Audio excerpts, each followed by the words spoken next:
Assalamualaikum warahmatullahi wabarakatuh. Salam Om Swastiastu, Namo Buddhaya, salam kebajikan, dan salam sejahtera bagi kita semua.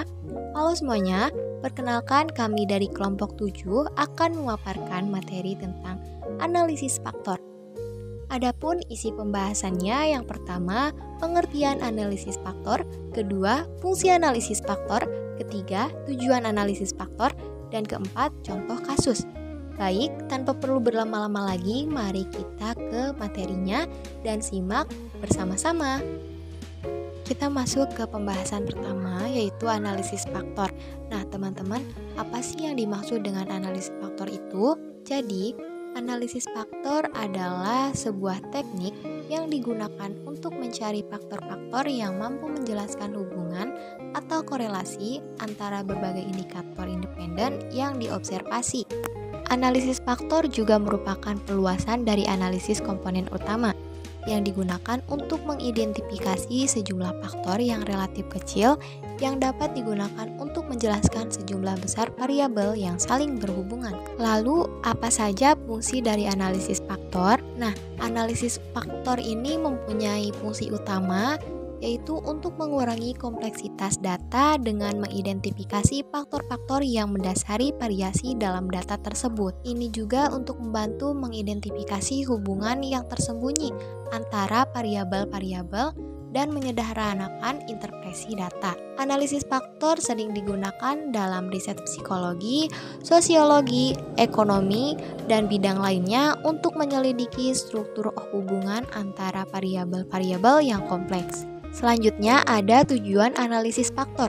Tujuan utama analisis faktor adalah untuk menjelaskan struktur hubungan di antara banyak variabel dalam bentuk faktor atau variabel laten atau variabel bentukan. Faktor yang terbentuk merupakan besaran acak atau random quantities yang sebelumnya tidak dapat diamati, diukur, atau ditentukan secara langsung. Nah, selain tujuan utama tersebut, terdapat juga tujuan lainnya, di antara lain, yang pertama untuk mereduksi sejumlah variabel asal yang jumlahnya banyak menjadi sejumlah variabel baru yang jumlahnya menjadi lebih sedikit dari variabel asal. Yang kedua, untuk mengidentifikasi adanya hubungan antar variabel penyusun faktor atau dimensi dengan faktor yang terbentuk. Yang ketiga, untuk menguji valisitas dan reliabilitas instrumen dengan analisis faktor konfirmatori. Yang keempat, memvalidasi data untuk mengetahui apakah hasil analisis faktor tersebut dapat digeneralisasi ke dalam populasinya. Selanjutnya adalah contoh kasus. Di sini contoh kasusnya adalah ada 15 variabel yang mempengaruhi kesejahteraan di Kabupaten Pringsewu. Sampel yang diambil adalah 9 kecamatan yang ada di Kabupaten Pringsewu. Variabel dependennya adalah 9 kecamatan tersebut, sedangkan variabel independennya adalah sebagai berikut. Data di atas kemudian diolah menggunakan SPSS sehingga memperoleh output sebagai berikut. Nilai dari KMO Measure of Sampling Adequacy harus di atas 0,5 dan nilai sigma harus di bawah 0,5 untuk menandakan bahwa data dapat dianalisis.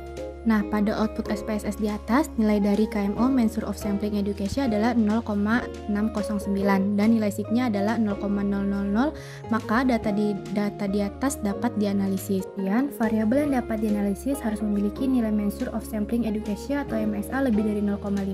Bila tidak, maka data harus direduksi. Nah, pada output SPSS di atas, terlihat bahwa semua nilai MSA variabel dengan variabel A bernilai lebih dari 0,5.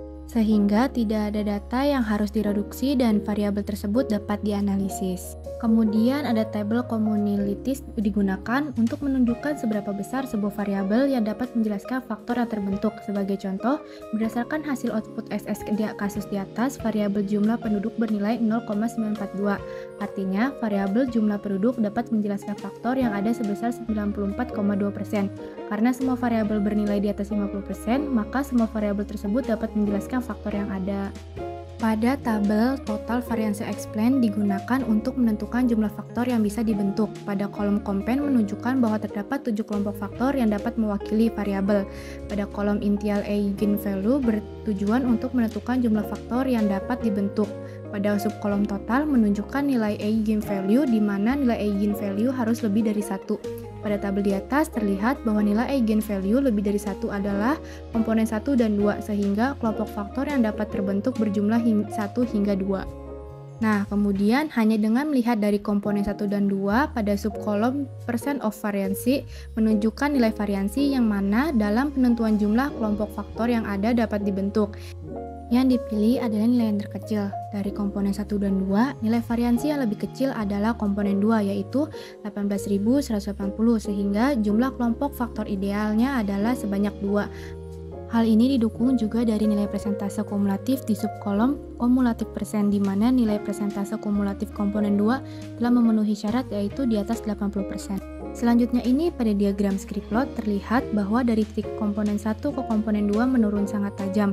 Kemudian dari titik komponen 2 ke komponen 3 menurun dengan slope yang lebih kecil. Namun nilai eigenvalue komponen 3 berada di bawah 1. Hal ini menunjukkan bahwa dua faktor atau dua kelompok adalah jumlah yang ideal untuk meringkas ketujuh variabel yang ada. Selanjutnya, tabel komponen matriks menunjukkan distribusi ketujuh variabel ke dalam dua faktor yang ada. Untuk menentukan apakah variabel masuk ke dalam faktor komponen 1 atau 2, dilihat dari nilai korelasi yang paling besar di antara dua komponen tersebut.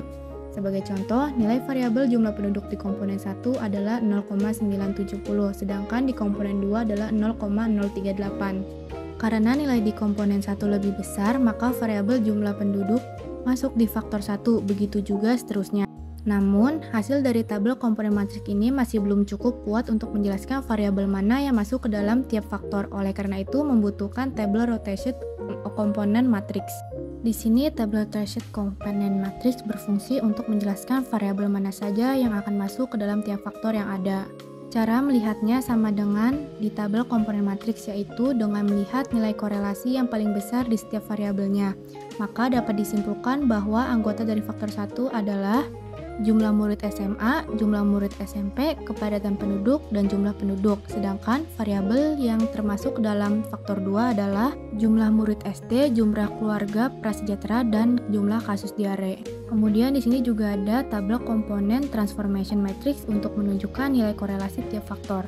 Di sini nilai yang perlu dilihat adalah diagonalnya. Pada komponen 1 nilai korelasinya adalah 0,762 dan pada komponen 2 nilai korelasinya adalah 0,762 juga. Karena semua nilai korelasi faktor lebih dari 0,5, maka dapat disimpulkan bahwa jumlah kelompok faktor yang terbentuk telah tepat dalam merangkum ketujuh variabel yang ada. Dalam diagram komponen plot in rotation space merupakan pelengkapan dari analisis-analisis di atas, di mana diagram ini menampilkan letak ketujuh variabel pada kedua faktor yang ada. Berdasarkan diagram di atas, ketujuh variabel tersebut terletak di komponen 2. Kesimpulan dari contoh kasus di atas adalah pada saat faktor demografi dalam variabel-variabel yang terdapat dalam faktor menggambarkan proporsi penduduk berdasarkan jumlah dan komposisi umur secara umum. Selanjutnya, pada faktor kualitas hidup menurut materi dengan alasan variabel jumlah keluarga prasejahtera mengidentifikasi jumlah keluarga yang belum bisa memenuhi kebutuhan dasarnya atau basic needs secara minimal. Contohnya itu seperti kebutuhan spiritual, papan, sandang, pangan, kesehatan, dan KB. Lalu, variabel jumlah kasus diare bisa digunakan untuk mengindikasikan jumlah keluarga prasejahtera di Kabupaten Pringsewu yang belum mencapai standar kesehatan yang baik. Dan variabel jumlah murid SD bisa digunakan untuk mengindikasikan anggota keluarga dari keluarga prasejahtera yang bersekolah. Mungkin segitu saja pemaparan materi dan contoh kasus dari kelompok 7. Kurang lebihnya mohon dimaafkan. Wassalamualaikum warahmatullahi wabarakatuh. See you next time video.